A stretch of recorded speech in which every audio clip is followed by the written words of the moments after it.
በዛሬው ፕሮግራማችን ከኢዳ ወደ ሚንዳ በሚል መሪ ሐሳብ ከቀን 15 ጀምሮ በቦንጋ ከተማ ሲሰጥ የቆየውን ስልጠናን በተመለከተ ከሰልጣኞችና ከፓርቲ አመራሮች ጋር ቆይታ ያደረግንበትን ፕሮግራም ይዘን ቀርበናል። አብራችሁን ሁኑ።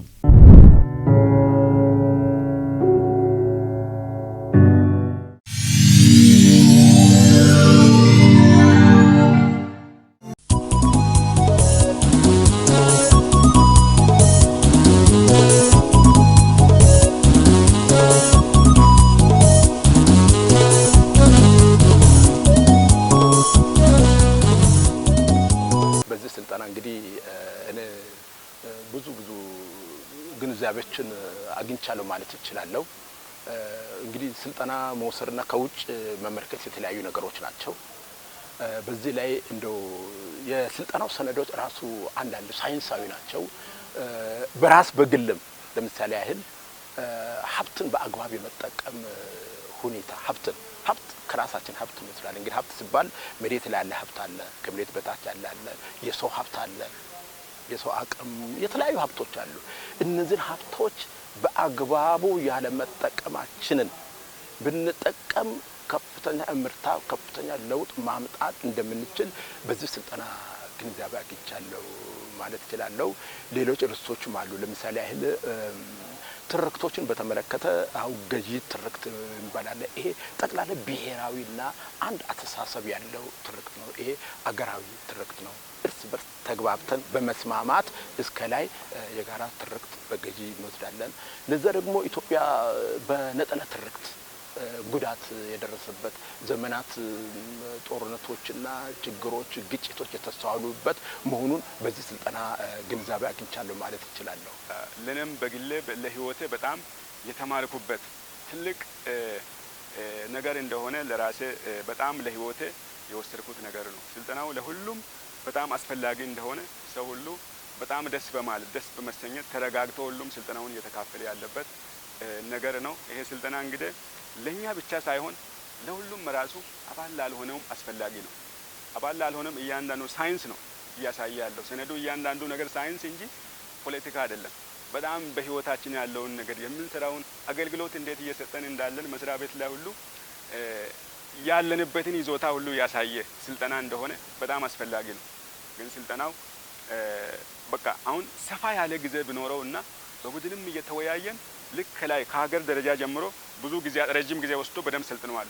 እንደዚህም አባሉ ለቀጣይ እንደዚህ አይነት ነገሮች እንደዚህ አይነት ጥሩ ነገር ሲመጣ ሰፊ ጊዜ ወስደን በደም ተነጋግረን በውይይትም በቡድንም ተነጋግረን ጊዜ ተወስዶበት ብናረግ በጣም አስፈላጊ ነገር እንደሆነ የወሰድነው ነገር አለ። እንግዲህ ከኢዳ ወደ ሚንዳ የምለውን በስፋት ነው ያየነው።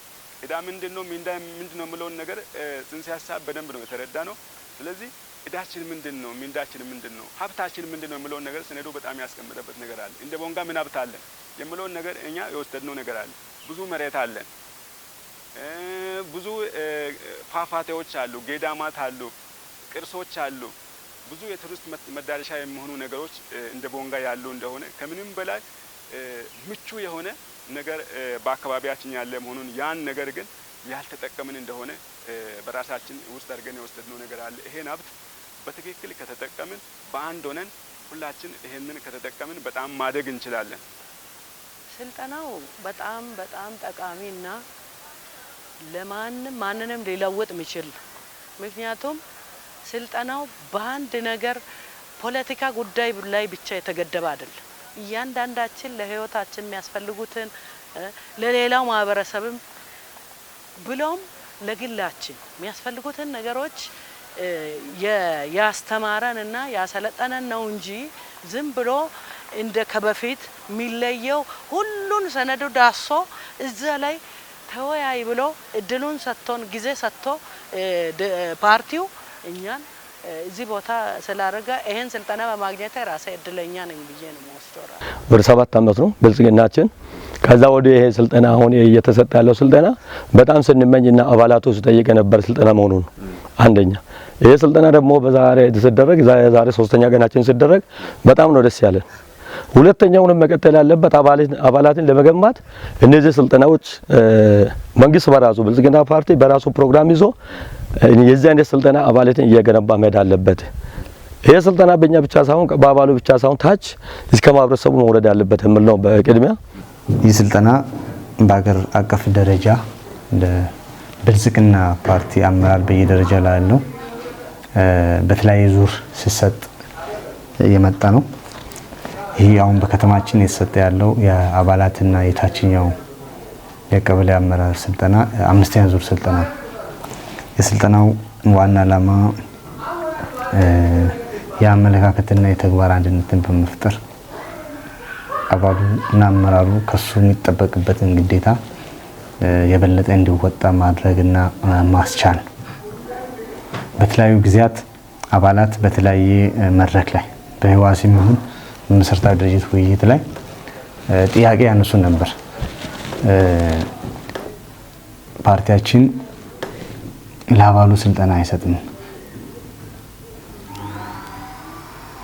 በስፋት ስልጠና ከመስጠት አንፃር ጉድለት አለበት ብሎ ያነሱ ነበር።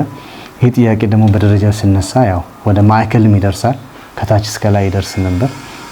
ፓርቲያችን አይን አለው፣ ጆሮ አለው፣ ይሰማል፣ ያዳምጣል። ይህ አባሉን ጥያቄ ካዳመጠና ከሰማ በኋላ የስልጠናው አስፈላጊነት ላይ በማመን ያው በስፋት እስከ አባል የሚደርስ ስልጠና እንዲሰጥ የተደረገበት አግባብ ነው ያለው። ይህም በአባሉና በአመራሩ መካከል መደማመጥ እንዳለ የሚያሳይ ትልቅ ስኬት ነው የሚል እምነት ነው ያለኝ። በእርግጥ ስልጠና ሲሰጥ የመጀመሪያ አይደለም። ስልጠና ምንም አልተሰጠም የሚል ጥያቄ አባሉ ጋር የለም። ስልጠናዎች ያንሳሉ፣ ውይይቶች ያንሳሉ የሚል ጥያቄ ነው የነበረውና ዞሮ ዞሮ ፓርቲያችን ከጊዜ ወደ ጊዜ የአባሉን ጥያቄ በመስማት የጀመረው ነገር ተጠናክሮ እንደሚቀጥል ሙሉ እምነት ነው ያለን።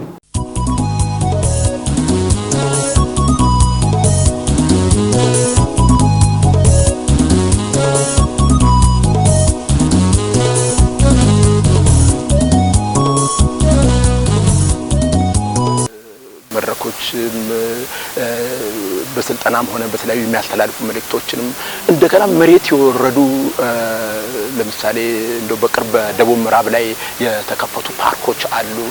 ይሄን ስታይ ሁሉም ከዚህ በፊት በተላለቅ ከተሞች ላይ ተንጠልጥሎ ያሉት ነገሮች እስከ ታችኛው የህብረተሰብ ክፍል እስከ ታችኛው ክልልና ዞን ድረስ እየወረዱ ያሉት ሀብቶች አሉ። በቱሪዝምም በለው ራሱ ካፒታል ማመንጨት የሚችሉት ነገሮች እንደገና በቱሪስት መስህብነት ራሱ የስራ እድል የመፍጠሩም ሌሎችም አካባቢን የማስተዋወቅ ስራዎችም ይሄ ብቻ አይደለም። ድህነትን ትልቁ የኛ ችግር ድህነት ነው።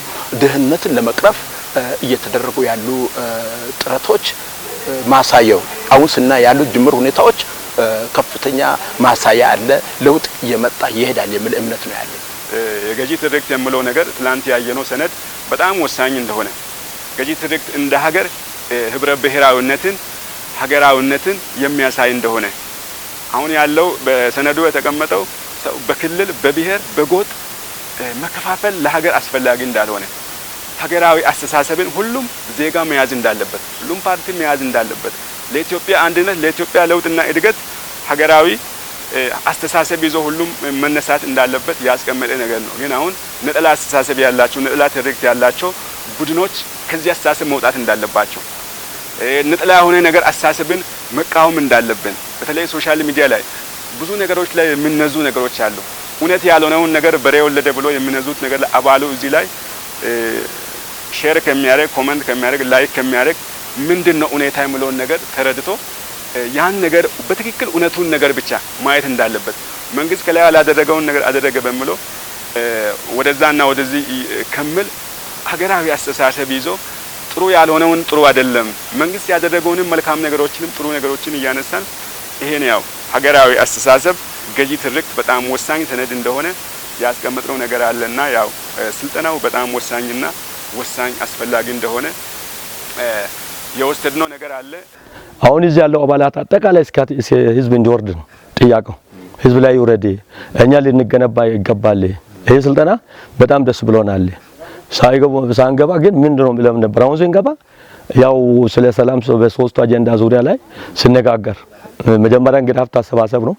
ሁለተኛ ያው ትንክርት ላይ ነው። ሶስተኛ በሰላም ግንባታ ላይ ነበር። እነዚህ አሁን እስከዛሬ ሶስተኛ ቀን ስንሰለጥን የዛ አይነት ጉዳዮች ግንዛቤ ከወሰደ በኋላ እስከታች ቀጣይም ግንባታ ይሰጠን ቀጣይም ራሱ መሆን ያለበት እስከ ህዝቡ ወርዶ ይሄ ስልጠና መሰጠት አለበት የሚለው ነው። የሌላም አመለካከት የኔም እንደዛ ነው።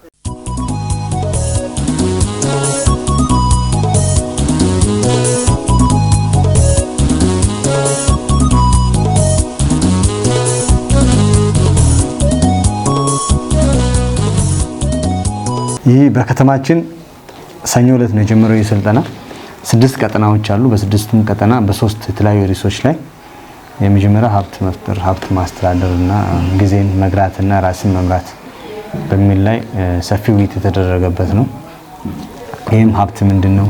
ሀብትን እንዴት መፍጠር ነው የምንችለው? ሀብትን እንዴት ማስተዳደር ነው የምንችለው? የሚለውን ነገር በሰፊው የሚመልስ ነው። እንግዲህ ሀብት መሬት ሀብት ነው፣ ውሃ ሀብት ነው፣ የሰው ኃይል ሀብት ነው።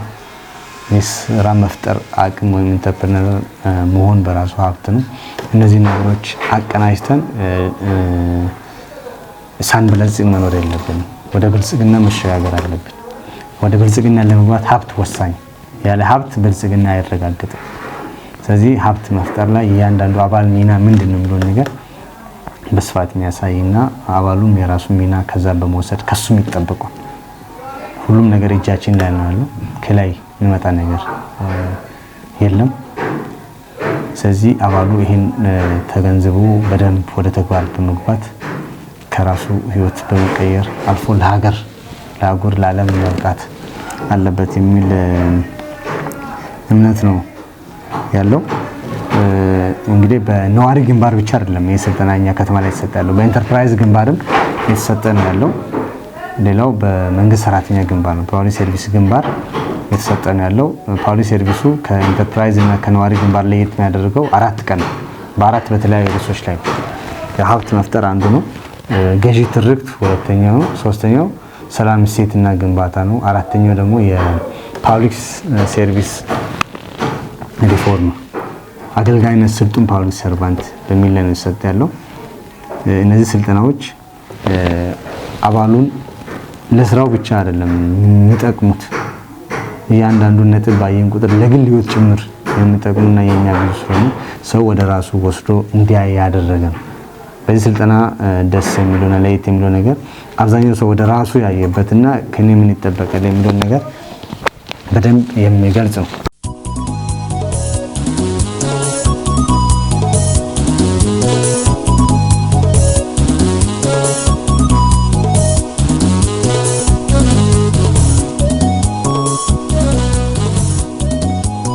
ገዢ ትርክት እንደ ሀገር የጋራ የሆነ ማዕከላዊ የሆነ ትርክት ያስፈልገናል። ኢትዮጵያዊነትን የያዘ ማንነቶችን ያልደፈጠጠ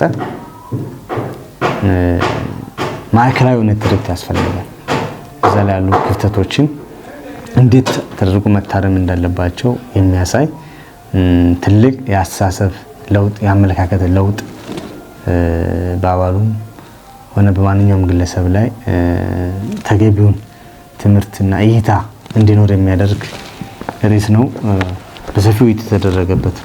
ሶስተኛው ያው ወደ ሰላም እሴት ግንባታና አመለካከት ነው። እንግዲህ ያለ ሀብት ብልጽግና አይረጋገጥም ካልን ያለ ሰላም ደግሞ ሀብትም አይመጣም። ስለዚህ ተያያዥነት አላቸው ርዕሶቹ። ሰላም ከቤት ነው የሚጀምረው። ሰላም ከአካባቢ ነው የሚጀምረው። ስለዚህ ቤት ውስጥ ሰላም ይጀምራል ካልን ከግለሰብ ሰላም ይጀምራል ነው በሌላ ቋንቋ። ያንኑ ግለሰብ ከቤተሰቡ ጋር መስማማት አለበት፣ ከአካባቢ ጋር መስማማት አለበት። ያ ነው ዞሮ ድምር ውጤት ነው የሀገራችን ሰላም ነው። ከዚህ አንፃር ሰላም እሴታችን ምን ይመስላል፣ ለሰላም ያላችን እይታ፣ ለሰላም እሴት ግንባታ ላይ የተሰሩ ያሉ ስራዎች ምንድናቸው የሚለው ነገር በስፋት የሚያሳይና እያንዳንዱ የራሱን ሰላም እንዲጠብቅ የራሱን ለሰላም የራሱን አስተዋጽኦ እንዲያበረክት የሚያስችል ትልቅ ርዕስ ነው ሲሰጥ የቆየው። በእርግጥ ይህን ስልጠና ወስዶ እያንዳንዱ የራሱን ግዴታ ከተወጣ ይወጣል ብለን እናምናለን። ሀገራችን ሰላም ማትሆንበት ምክንያት የለም።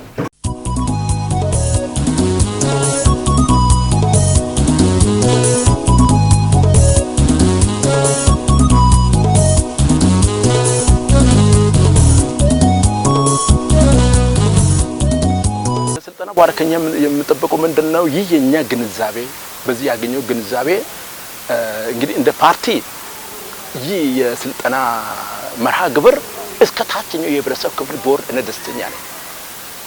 እኛም እንግዲህ አንድ ከዚህ በፊት የነበሩ በተለይ በትርክቶች ላይ ትርክት የነጠላ ትርክት የትም የሚያደርስና ተንጠልጥሎ የቀረ ወይንም የጋራ የሆነ የተዋጣ አስተሳሰብ የሚይዝ አይደለም። ስለዚህ አገራዊ የሆነ መግባባት እንዲፈጠር አገራዊ የሆነ እሳቤ ኑሮ እንዲኖር በተለይ የገዢ ትርክት ብሔራዊ ትርክት የጎላ ቢሄድ የጋራ አስተሳሰብን ያጎለበተ ይሄዳል የሚል እምነት አለ። እኔም በበኩሌ ለታችኛውም በቃ ከተለያዩ የማህበረሰብ ክፍሎች ጋር የመገናኘት እድሎች አሉኝ። እንደገና በምስራቸው ስራ ቦታም በየትኛው መድረክ ይህንን ማለት በቃ እኔ በግንዛቤ ደረጃ እኔ ያመንኩበትን ለሌላው የማሳወቅ ኃላፊነትም ግዴታም ተነሳሽነቱም ይኖረኛል የሚል እምነት ነው ያለኝ። ወደ አላማ እንገባለን። በሰለጠንበት ልክ ወደ ስራ መግባት ነው። ስልጠና ደግሞ በዚህ ማብቃት የለበትም። ተከታታይ ጊዜው መሰጠት አለበት። ከትንሽ እስከ ትልቅ ከልጅ እስከ አዋቂ ማለት ነው። ለምንድነው ስልጠና የሚጠቅመው? ያው በተማርበት መሰረት ወርዶ ታች ስራ ሰርቶ የተግባር ስራ ማሳየት እንጂ ተምሮ ዶ መቀመጥ ወይም መርሳት አይደለም። ሌላኛው ደግሞ ምንድነው? ስለ ሀገር ደህንነት እውነት ነው። እኔ ለራሴ ከቤተ ጀምሬ ከጎረቤቴ ከአካባቢ ተነስቼ ሰላምን ማስተማር መማር አለብኝ ማለት ነው። ሌላ በተረፈ ሀብት ስናከማች ሰላም በሌለው ሀብት ቢገኝም የኛም ሆነ የመንግስት ሀብት ያው እየወደመ የሚታይበት ነገሮች ነው ያሉት። ስለዚህ ለልጅም ሆነ ለሚማረውም ለትላንትና ላሉትን በሆን መምከር ማስተማር ከኔ ይጠበቃል። ለወደፊቱም ይሄ ስልጠና እንዳይቋረጥ እንዲቀጥል ነው። እኔ እንደኔ አሁን ታች ስልጠና አልደረሰባቸው አሉ። እኔ አባላት ብሎ መገደብ የለበትም ስልጠናው። ምክንያቱም ስልጠናው በጣም አስፈላጊ ከግል ህይወት ጀምሮ የጋራ ህይወት ለህብረ ብሔራዊ የሆነ ስልጠና ስለሆነ ቀጥታ ታች ወርዶ ለህብረተሰቡ ስልጠናው መሰጠት አለበት ብዬ ነው። ለደጋፊ አመራሩም ይሁን እንደ ባለሙያውም ቢሆን በተለይ ሲቪል ሰርቫንቱ በራሱ አሁን ብዙ ከግማሽ በላይ አለ ያልገባ ማለት ነው።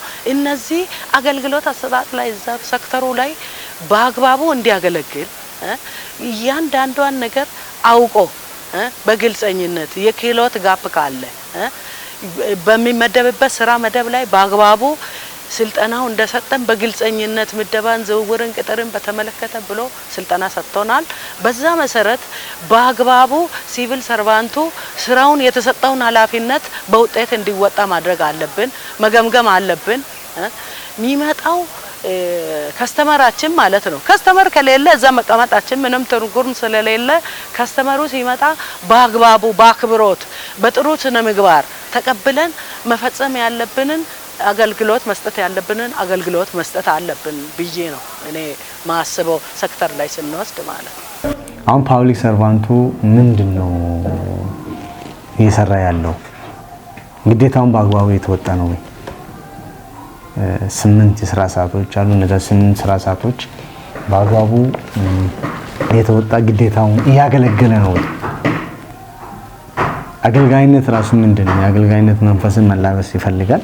አገልጋይነት ምንድነው የሚሆን ነገር የግንዛቤ ችግር ሊኖር ይችላል። ነገር ግን አገልግለን ነው እኛም ሊከፈለን የሚገባው የሚሆን ነገር አውቆ እያንዳንዱ ፓብሊክ ሰርቪስ ባለበት ተቋም ላይ የራሱን ግዴታ የሚወጣ ከሆነ የመልካም አስተዳደር ችግር አይኖርም ማለት ነው። ህዝብ መንግስት ላይ አማርርም ማለት ነው። ከዚህ አንፃር ይህ ስልጠና አባል ሆኑ የኛን መንግስት ሰራተኛ ብቻ ሳይሆን እያንዳንዱ ሰነዱን ቢያነብ ሌላውም ኢትዮጵያዊ ሌላውም ዜጋ አባል ያልሆነው ቢያነብ ይሄ መረጃ ቢደርሰው ለግል ህይወትም ጭምር ቢጠቅም በእርግጥም በየመድረኩ አስተያየት ሲሰጥ እናንተም እንደሰማችሁት ቤቱ እየጠየቀ ያለው ስልጠናው ለግል ህይወትም ጭምር ይጠቅማል፣ ከአባል ውጪ ያለም ሌላም ቢያገኝ ጠቃሚ ነው የሚል ሀሳብ ነውና ያለው ዞሮ ዞሮ በተለያየ መንገድ ይደርሳል የሚል እምነት አለን። ይሄ በስልጠናው ያገኘውን አቅም አባሉ ደግሞ ወደ ተግባር መቀየር አለበት። ንድፈ ሀሳብ ነው የወሰድነው። ይሄ ንድፈ ሀሳብ ደግሞ ወደ ተግባር ካልገባ ዞሮ ዞሮ የሚፈለገው ውጤት ስለማመጣ በተግባር ማሳየት አለበት። ለዚህም ቁርጠኝነቱን ገልጿል። ቁርጠኝነቱን አሳይቷል። በተግባርም እንደሚያሳይ በአባላችን ላይ ሙሉ እምነት አለን።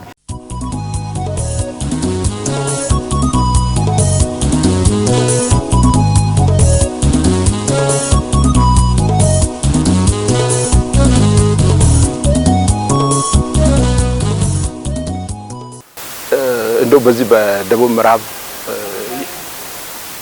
በክልል ከተዋቀረ በኋላ የምናየው ብቻ አይደለም። ለበርካታ ዓመታት የህዝብ ጥያቄ አለ፣ የክልልነት ጥያቄ። ይሄን መልሷል ብልጽግና። ከዛ በኋላም እንደ መንግስት የደቡብ ምዕራብ ክልል ከተዋቀረ በኋላም እንደ ቦንጋ ከተማ ብዙ የታዩ ለውጦች አሉ። ብልጽግና ፓርቲ ተዋህዶ ከለውጡ በኋላ ከመጣ ወዲህ ብዙ እድሎች እንዳገር ብዙ እድሎችን አስመዝግቧል። በአገር የተመዘገቡ የማይገመቱ በኢኮኖሚ በፖለቲካ በማህበራዊ የተመዘገቡ ሰፊ እድሎች አሉ። ይህ ብቻ ሳይሆን እንደ አካባቢያችንስ ምንድነው ያገኘነው የሚለውን ነገር በደንብ ማየት ይፈልጋል። እንደ ቦንጋ ከተማ ላይ ያለ አባል እያንዳንዱ ደረቱን ልቡን ሞልቶ እየመሰከረ ያለው የክልል ጥያቄ ምላሽ ያገኘው በብልጽግና ፓርቲ ነው። በየትኛውም ስርዓት ባለፉት ስርዓት ክልል የመደራጀት ጥያቄ አልተመለሰም። በክልል የመደራጀት ጥያቄ ያገኘነው እንደ አካባቢ እንደ ካፋ በብልጽግና ፓርቲ ነው። በፓርቲያችን መሪነት ህዝባችን አዳምጦ አቅጣጫ አስቀምጦ በዛ መልክ በስምምነት ከወንድሞቻችን ጋር በጋራ ክልል መስርተን የኖርን ያለ ነው። ይህም ትልቅ የብልጽግና ትሩፋት ነው። እንደ ከተማ ነዋሪ እንደ አባል እንደ አንድ አመራር አድርገን እንወስደው።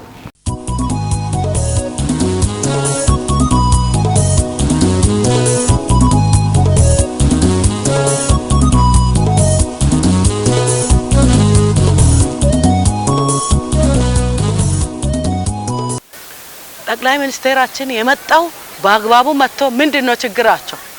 ዝናሽ ዳቦ ፋብሪካ እኮ ያለው መጥቶ ሆስፒታል ላይ ረሳን እንጂ ሆስፒታል ላይ እኮ ብዙ ነው እናቶችና ህጻናት እየሞቱ ነው ተብሎ እኔ እዛ አንድ ዶክተር አልቁሰው እንባውን አውጥቶ ባህል አዳራሽ ላይ ሲነግረው ነው ወዲያው ሄዶ የላከውን። እንግዲህ እኔ መረጃው በትክክል ስላልያዝኩ ነው እንጂ ቶሎ በአስቸኳይ የላከውን ባለሙያዎች ጤና ባለሙያዎች እየተናገሩ ነው። እንደዚህ አይነት ነገሮች ምንድነው መጥቶ በማጎብኘቱ በማየቱ ሚዛን ላይ ሄዶ ያረጋው እስከዛ ድረስ ሄዶ አይዟችሁ መባሉ በራሱ ለኛ ትልቅ ነገር ነው። ስልጠናውን ተከታትያለሁ። ስልጠናው ጥሩ ዓለም አቀፋዊ አገር አቀፋዊና ክልላዊ ብሎም የአካባቢያችንን ሁኔታ የዳሰሰ ስብሰባ ነው እና በዚህ ስብሰባ እንዳየሁት የብልጽግና ፓርቲ ለአባላቱ የሰጠው ገንቢ የስልጠና ፕሮግራም ነበረ። ይኸውም ስልጠናው በጥሩ ሁኔታ እንደተካሄደ እና ለቀጣይም በሚቀጥለው መቀጠል ያለበት በተለይ ለካፋ ህዝብ ለኛ በኃይለ ሥላሴ ጊዜ ጅማ፣ በደርግ ጊዜ ሚዛን፣ በኢህአዴግ ጊዜ አዋሳ ስንመላለስና ስንሰቃይ ለነበር ነው። ይሄ ብልጽግና ፓርቲ የክልልነትን እድል ሰጥቶ እዚህ በእኛ ተሰባስበን የእድሉ ተጠቃሚዎች ለመሆናችን በእውነት ይህንን ፓርቲ በጣም ነው የሚያመሰግነው። አመሰግነዋለሁ። ቀጥሎ የሚቀሩት ነገሮች አሉ። እነኛ ነገሮች አዳሪ ነገሮች አሉ። ትላንትና ያልተፈቱ የቦንጋ ከተማ ችግር፣ የህዝቡ ድህነት፣ ኋላ ቀርነቱ አለ። ግን ሆኖም ይሄ ፓርቲ ከመጣ በኋላ አሁን አንዳንድ እድሎች መጥተዋል ለቦንጋ። ለምሳሌ የዳቦ ፋብሪካ፣ የአውሮፕላን ማረፊያ፣ አዳሪ ትምህርት ቤት እነኚህ የመሳሰሉት እየመጡ ቢሆንም ለስራ አጡ ወጣት የስራ እድል የሚፈጥሩ ነገሮች ለቀጣይ የኢንዱስትሪ ዞን እና ሌሎች ፋብሪካዎች እንደ ጎርጎራ እንደ ኮይሻ አይነቱ ፋብሪካዎች ፓርኮች እዚህ አካባቢ ፓርቲው የሚያመቻችበት ሁኔታ ቢኖር ጥሩ ነው እያልኩት ለቀጣይነት ስብሰባው እንዲቀጥልና እኛም ተጠናክረን ይህንን የወሰድነውን ትምህርት ለአባላቶቻችን በማሰልጠንና በማስተማር የበኩላችንን ድርሻ የምንወጣና ከፓርቲው ጋር የምንቀጥል መሆኑን ይገልጻሉ። አመሰግናለሁ።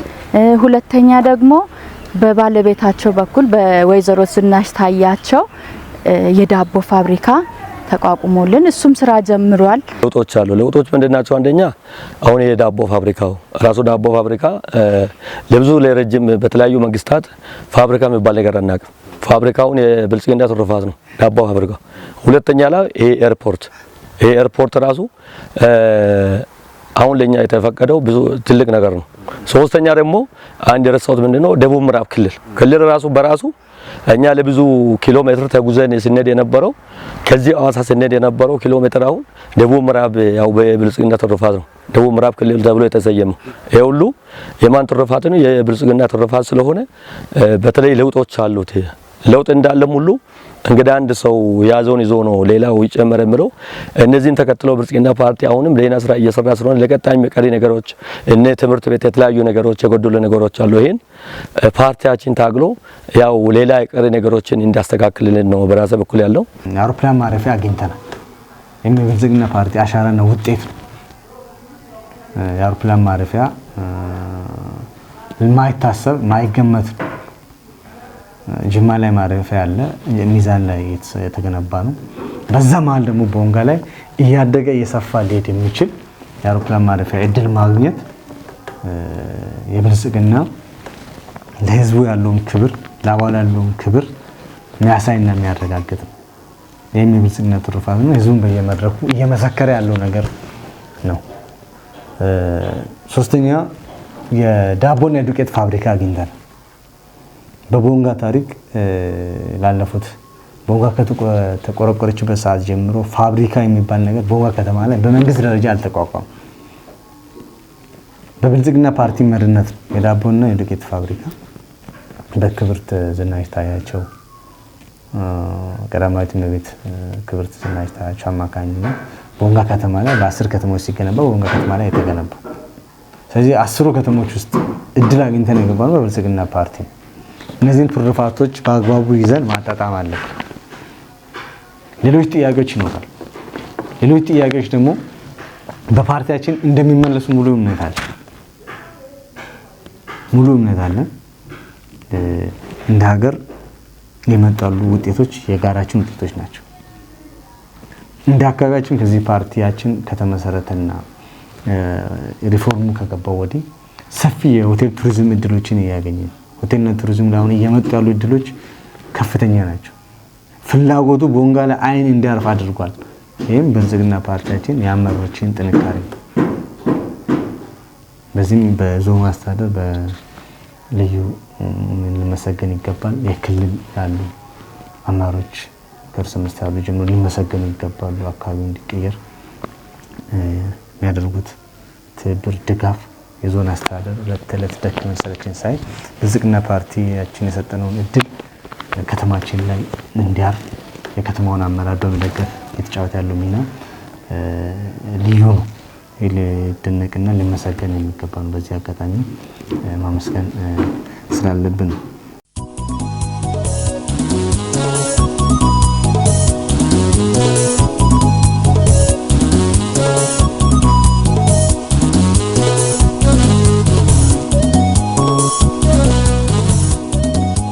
ብቻ አይደለም ራሱ ከህዝብ ጋር የመምከር እስከ ታች ግንዛቤ መፍጠሩ ሁኔታም ከጊዜ ወደ ጊዜ የሚታዩ ለውጦች ተስፋ ሰጪዎች ናቸው እንጂ የሚደበዙ አይደሉም። ተስፋ ሰጪዎች ስለሆኑ እኔ በጣም በብልጽግና እየታዩ ያሉት ትሩፋቶችን እየታዩ ያሉትን በጣም ደስ የሚል ሁኔታ ነው። ተነሳሽነቱም ብሩህ የሆነ መንገድም ወይ ብሩህ የሆነ ማለት ማሳዮች አሉ የሚል እምነት ነው። ቦንጋ መልሰን እናልማ፣ አካባቢያችንን ምንቀይሮ እኛ ነን፣ ማድረግ ደግሞ እንችላለን ብለን የአስተሳሰብ ለውጥ ከመጣ ወዲህ ነው በጥቂት አመራሮች ሀሳብ አመንጭነት በዞን ደረጃ የተጀመረው ቦንጋ መልሶ ማልማት ፕሮጀክት የዛሬ ላይ ገዢ ሀሳቡ ነው። 17ቱ መዋቅር ቦንጋን አይቶ ከጫፍ እስከ ጫፍ ያለ ጎባ የሚኖሩም ጨታ የሚኖሩም ሳይሌ የሚኖሩም ለቦንጋ የሚችለው ነገር ሁሉ ያደረገ ሀብት የማሰባሰብ ስራው እየቀጠለ ያለበት ሁኔታ ነው። አሁን ቦንጋን ማልማት ከሀሳብ ወጥቶ ወደ ተግባር የተገባበት ደረጃ ላይ ነው ያለው። ከተሰበሰበው ገንዘብ ካሳ መከፈል ጀምሯል። ግለሰቦች በራሳቸው ፈቃደኝነት ቤታቸውን እያፈረሱ እየተነሱ ያሉበት ሁኔታ ነው ያለው። ሁለተኛ አፍርሶ ለሚነሱ ሰዎች ምትክ መሬት በሰፊው የተዘጋጀ ነው። ወደዛ መሬት ደግሞ ሰዎችን ሙሉ በሙሉ ወስዶ ወደዛ መሄድ ይፈልጋል። ብዙ ስራዎች አሉ። ማፍረስ ቤት ማንሳት ብቻ አይደለም ስራ፣ ግምት አለ። ያን የሚወስደው ጊዜ አለ። ያን ግምት ደግሞ በአግባቡ ለግለሰቦች አስከብሮ መክፈል ይፈልጋል። እነዚህ ነገሮች ሁሉ በዞንና በከተማ አስተዳደር ትብብር በብልጽግና ፓርቲ መሪነት እየተከናወኑ ያሉ ተግባራትና የብልጽግና ትሩፋቶች ናቸው። እነዚህ ነገሮች ፓርቲያችን ለኛ የሰጣቸው ትሩፋቶች መሆኑን ሁሉም አባል ያምናል፣ ይገነዘባል። ሌሎች ትሩፋቶችም ከዚህ በኋላ በሰፊው በፓርቲያችን መሪነት ይመጣሉ የሚል እምነት ነው ያለኝ። አባሉ ከዚህ ከወሰደው ስልጠና በመነሳት ሰፊውን ከሱ የሚጠበቀውን ግዴታ መወጣት አለበት። አሁን ምንድነው ከዚህ ስልጠና ያገኘ ነው የሚለውን ነገር ግለሰቡ አባሉ ራሱ ወስዶ ተግባራዊ ማድረግ መጀመር አለበት። ግለሰቡ ስለወጣ አካባቢ ይለወጣል፣ አካባቢ ስለወጣ ሀገር ይለወጣል። ዞሮ ዞሮ እያንዳንዱ ሰው ግዴታውን ኃላፊነቱን በተወጣ ቁጥር ብልጽግናችንን እያረጋገጠን እንሄዳለን። ከዚህ አንጻር የስልጠና ትልቅ የአስተሳሰብና የተግባር አንድነትን የፈጠረ እያንዳንዱ አባል ከራሱ የሚጠበቁ ሚና በአግባቡ እንዲወጣ የሚያነሳሳና የሚያስረዳ ነው። ተጠናክሮ ይቀጥላል የሚል እምነት ነው ያለኝ። እንግዲህ በስልጠና የተገኘውን ደግሞ በተግባር ማሳየት ከሁላችን ይጠበቃል።